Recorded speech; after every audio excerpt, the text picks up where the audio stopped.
Olá, sejam todos bem-vindos à nossa EBD Online. Ela está num novo formato agora, online pelo YouTube. Eu também quero convidar todos vocês para a nossa EBD presencial todos os domingos às 9 horas da manhã. E eu quero chamar você também agora para assistir a nossa lição.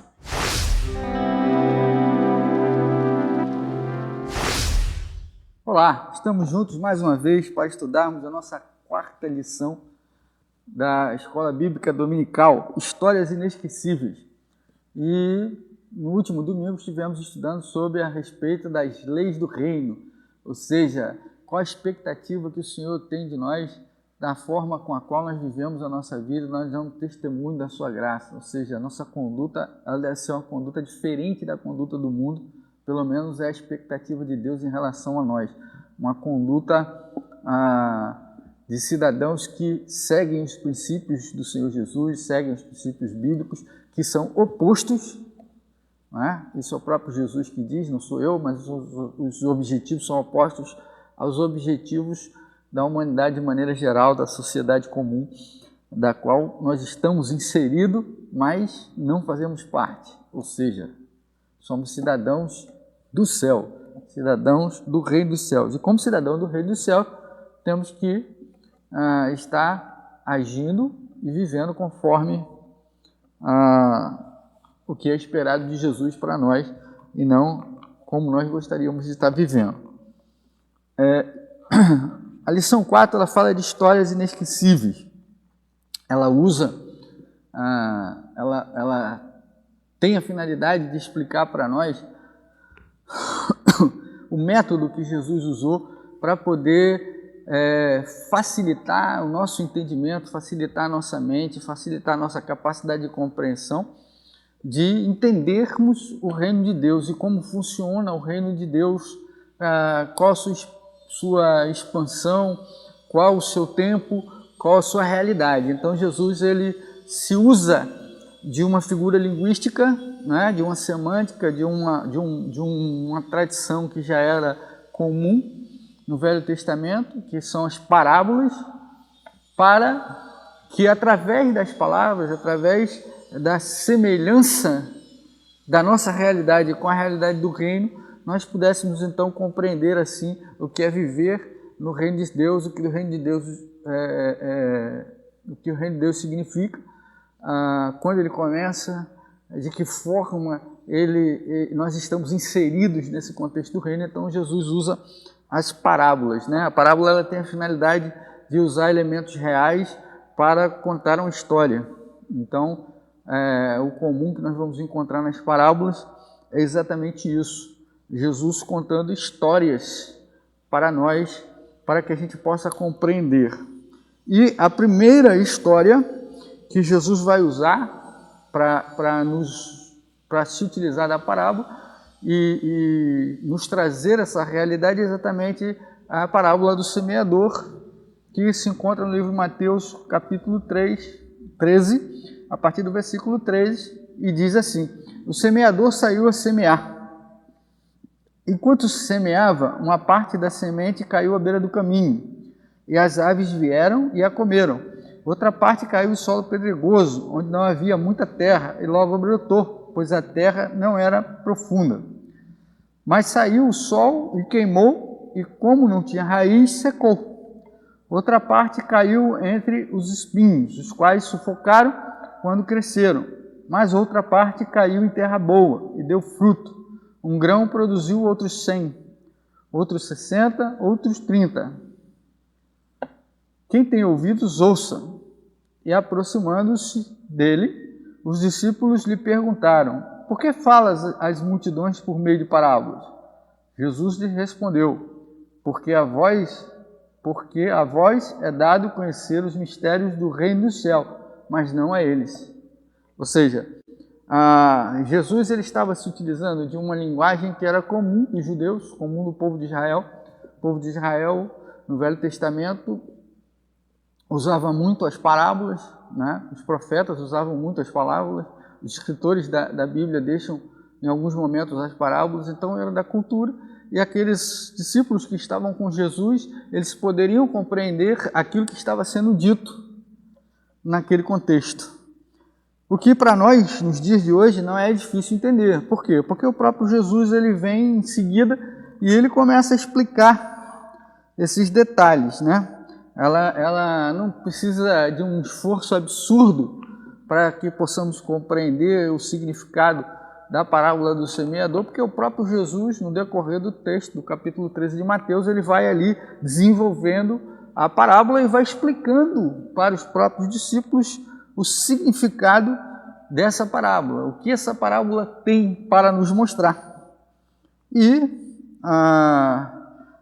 ela faz o seguinte: as primeiras sementes que caíram pelo caminho representam o coração daqueles que ouviram as boas novas e não as compreenderam, nem acolheram. Então vem o maligno e leva aquilo que foi semeado, ou seja, aquelas pessoas que estão habitualmente acostumadas a ouvir a palavra de Deus, mas não conseguem, por vários motivos, abrir o seu coração para entender e deixar o Espírito Santo trabalhar no seu coração a fim de que a compreensão seja possível. Essas pessoas elas não compreendem a palavra de Deus porque elas não estão dispostas a ouvir o Espírito. E quando isso ocorre, o inimigo vem e enfraquece aquele interesse pela compreensão do texto, pela compreensão da palavra, e essas pessoas elas vão e seguem a sua vida, seguem o seu modo de viver, seguem os seus hábitos, seguem a sua conduta e dão sentido à sua vida de maneira que desprezam aquilo que foi ouvido, né? Simplesmente ignoram a palavra, não fazem com que a palavra, não ruminam a palavra dentro do seu coração, né? Ouvindo a voz do Espírito, e simplesmente se vai.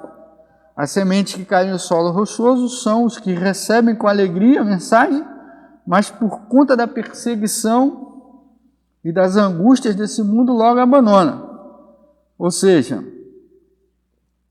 são pessoas que não criam raízes no Evangelho, que se empolgam, que se animam, mas aí quando começam as pressões, quando começam as artimanhas do inimigo para tentar enfraquecer a relação daquela pessoa com Deus, a relação daquela pessoa com Jesus, elas começam a sentir a pressão do mundo, o contexto, o preconceito, as dificuldades de se opor ao sistema do mundo e fora as outras intercorrências que ocorrem na vida, e logo elas não têm raízes, elas estão ali, elas gostam, elas admiram, elas frequentam, gostam de ouvir, gostam de acompanhar as pessoas que vivem o Evangelho, mas elas não se firmam,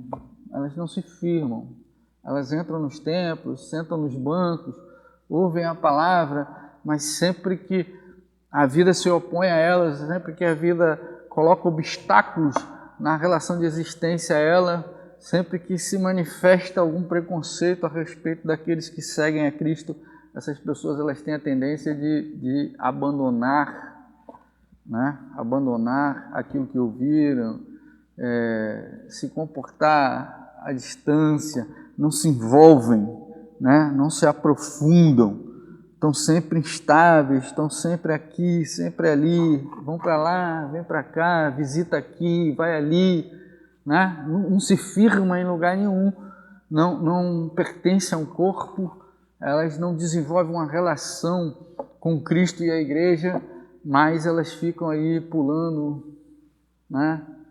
Mudando de pasto e não criam raízes, né? São pessoas instáveis, elas não desenvolvem um crescimento espiritual, elas não desenvolvem um amadurecimento espiritual, estão sempre ali para onde as correntes lhe levam.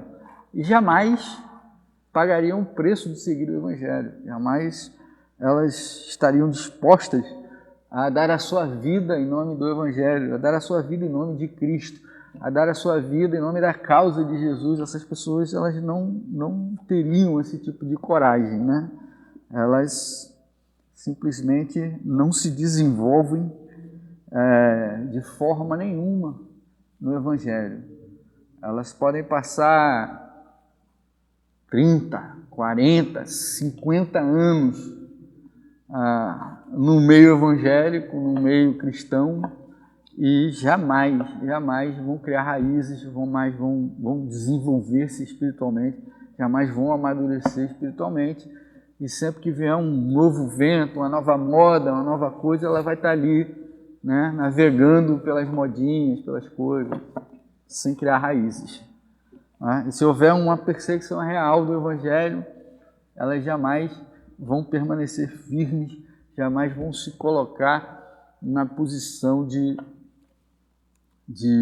verdadeiros servos do Senhor, que estão dispostos a dar a sua vida, se necessário for, em nome da obra, em nome de Jesus.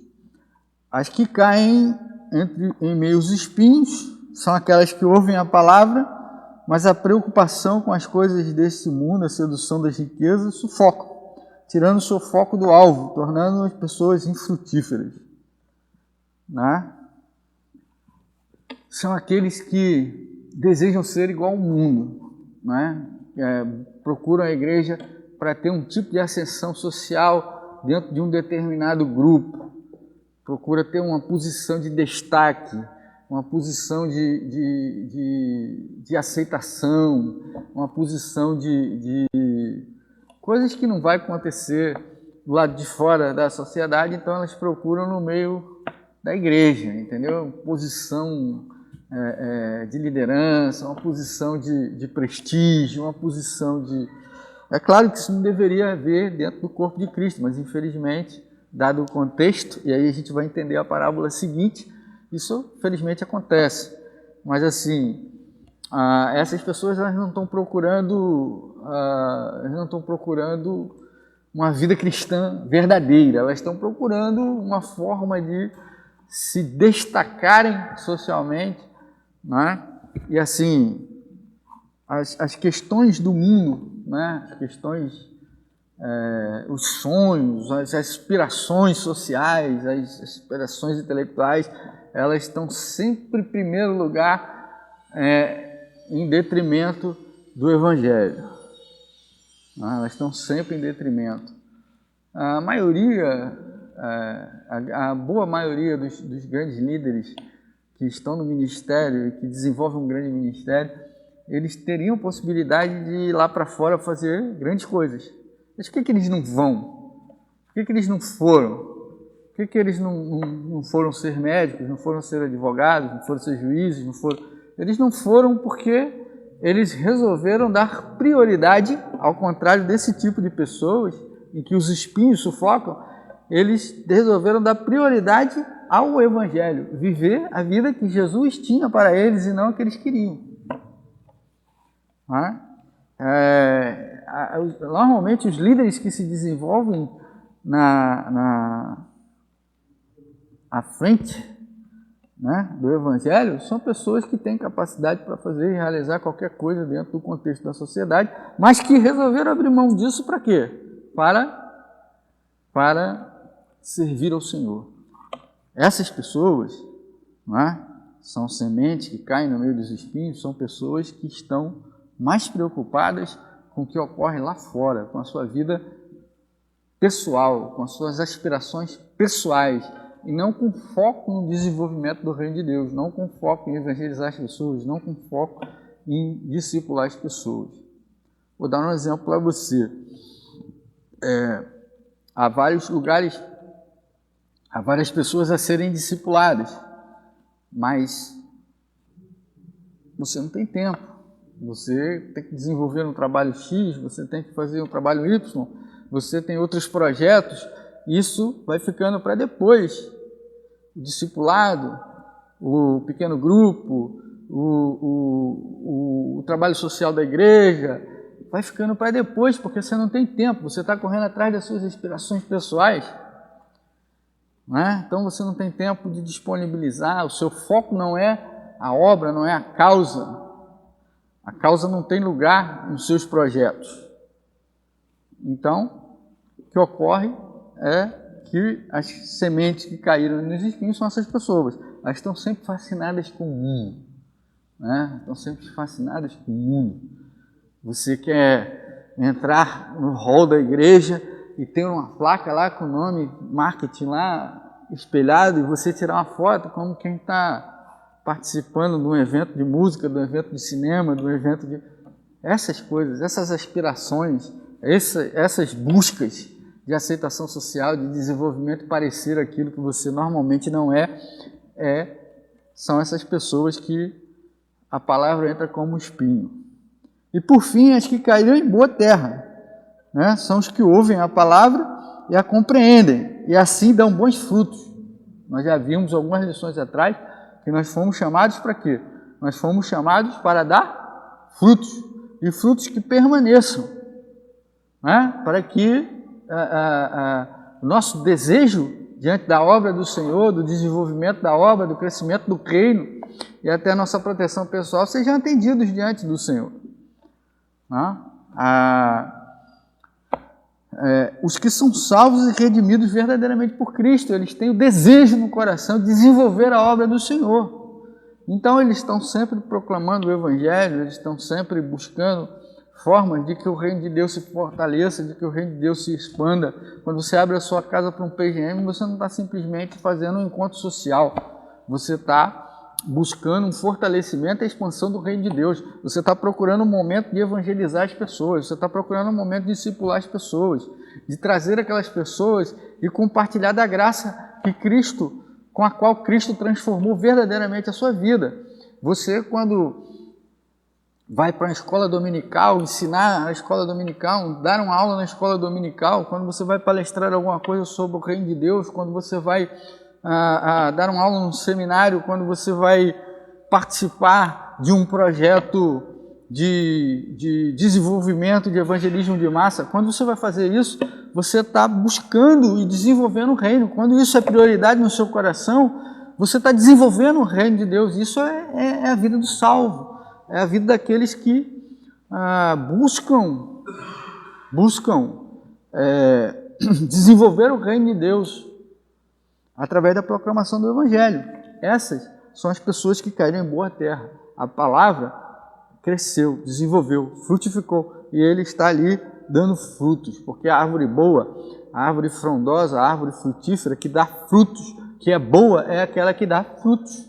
Aquela que não dá frutos não é uma árvore boa. E nós fomos chamados para dar frutos. Em seguida vem o quê? A parábola do joio e do trigo.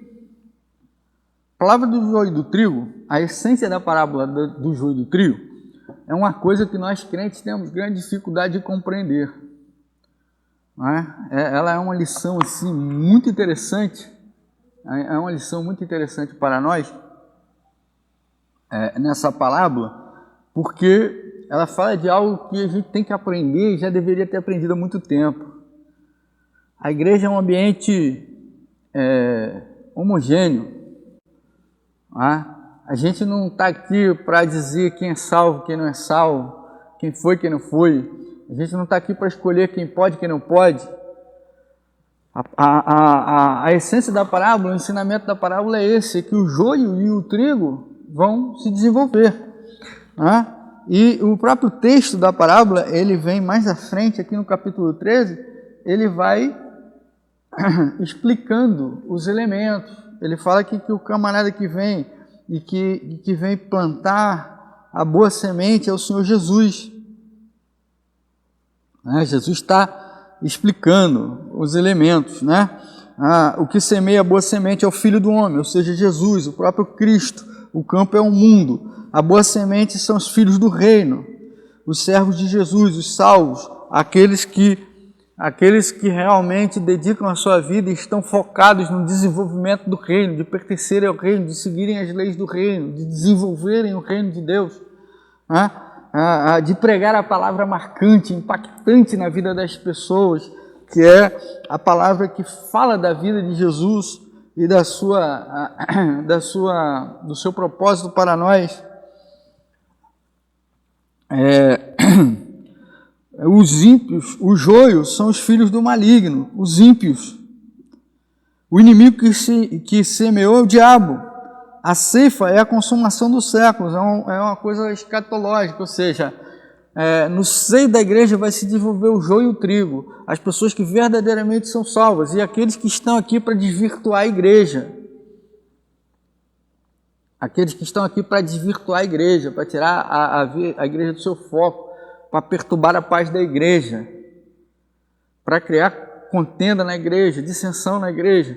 Esses vão se desenvolver juntos, para que no dia do juízo, né, a ceifa nada mais é exatamente do que nada mais é. Nada mais é uma forma de falar, claro, é muito importante, mas no juízo essa identificação, essa revelação de quem realmente é e vai estar com Jesus, e quem não é e vai estar apartado de Jesus, ele vai ser feito no juízo, né? Não é quem vai ser condenado ou quem vai ser absolvido, não, mas é quem vai para o reino dos céus e quem pertence realmente ao reino dos céus e quem está fora do reino, quem é trigo e quem é joio. E nessa separação, aqueles que são bons, que são trigo, vão para o celeiro, que é o céu, estar com Jesus. E aqueles que são joio, são palha, vão ser colocados no fogo e vão arder lá no fogo do inferno com Satanás. Mas o que é muito necessário para a nossa compreensão, querido, o que é muito necessário para a nossa compreensão é que nós não devemos estar preocupados em identificar quem é salvo e quem não é salvo, porque nós não temos essa capacidade. Isso é a tarefa do Espírito, a tarefa de Jesus, a tarefa de Deus. Nós vamos conhecer essa realidade quando? Na época da ceifa. Quando formos lá, todos para o juízo, quando estivermos na presença de Jesus, nós saberemos aqueles que vão e aqueles que não vão. Tá? Mas quem vai fazer essa separação são os anjos, quem vai fazer essa separação é o Senhor. Isso no dia do juízo. Não somos nós que vamos ficar aqui de juízes apontando quem vai para o céu e quem não vai para o céu. Esse não é o nosso papel, essa não é a nossa tarefa, essa não é a nossa função. A nossa função é convivermos em harmonia, juntos, desenvolvermos o reino e caminharmos em direção a Cristo. Deus, no momento certo, irá fazer essa separação. A nossa preocupação é desenvolver o reino, não julgar quem é salvo e quem não é salvo. E, em seguida, Jesus vai falar de quê? Jesus vai falar do reino dos céus. Muitos textos, muitas parábolas, Jesus está falando exatamente disso. Jesus está usando a semeadura, a ceifa, o cultivo. Jesus está usando essas parábolas para falar de quê? Do reino dos céus, né? De como é o reino dos céus, o que é importante no reino dos céus, como que a gente faz para estar no reino dos céus. Jesus está falando isso. Jesus está falando isso. E tanto o reino de Deus como o reino dos céus, eles são semelhantes. Eles objetificam, eles dão significado à mesma coisa, né? Ao reino do céu. E o reino do céu, o reino do céu, ele significa, né, na língua judaica aqui, elas falam da mesma coisa, elas falam dar lugar ao nome da divindade, ou seja, dar lugar onde a divindade vai estar. E mais uma vez reafirma, né, que Jesus é esse Deus, esse Rei que vai reinar no céu, que é esse Rei que vai estar conosco no céu. Isso é a beleza do texto, né? E também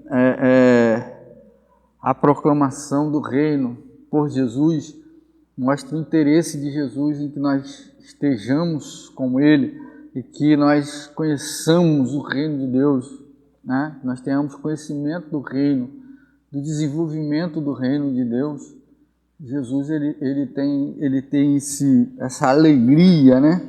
Ele nos dá esse privilégio aqui, como o autor fala, quão maravilhoso é para nós sabermos que Deus se importou em nos explicar sobre o seu reino, sobre as coisas que outrora nos eram ocultas, mas que pelo seu Santo Espírito nós as compreendemos.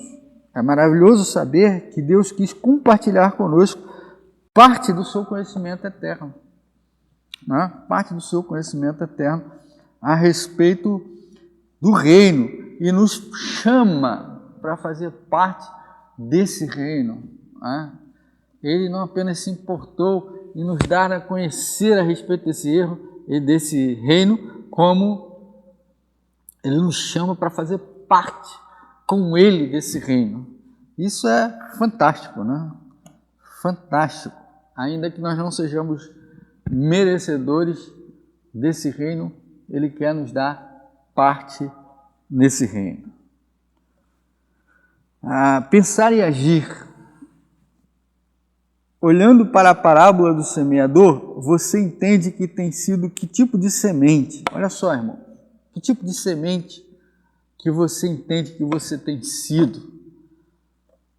A que cai pelo caminho, a que cai na rocha, a que cai nos espinhos, ou a boa semente? Que tipo de semente? Você tem levado às pessoas o conhecimento do reino? Você tem conseguido aí trazer pessoas para conhecimento de Cristo? E quando eu digo trazer conhecimento de Cristo, estou dizendo que você está convertendo ninguém, não.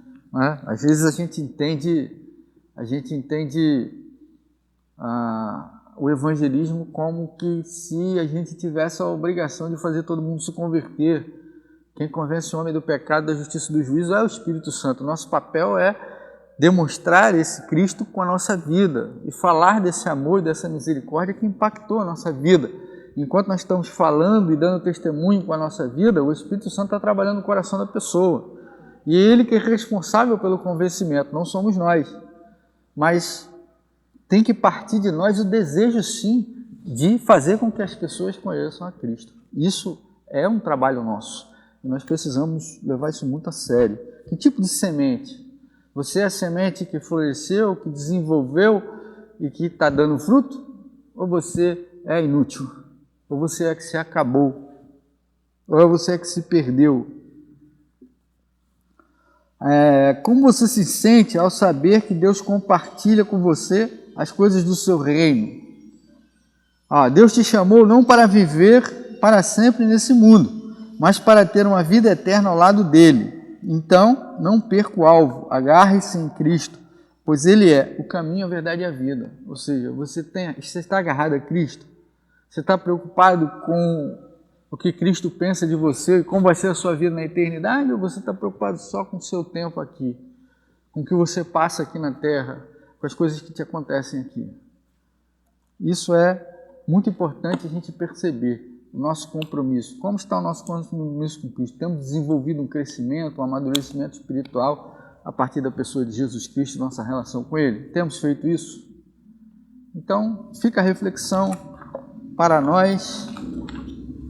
Quero agradecer a sua atenção. Que Deus abençoe a sua vida, a sua família. E nós nos encontramos aqui no próximo domingo.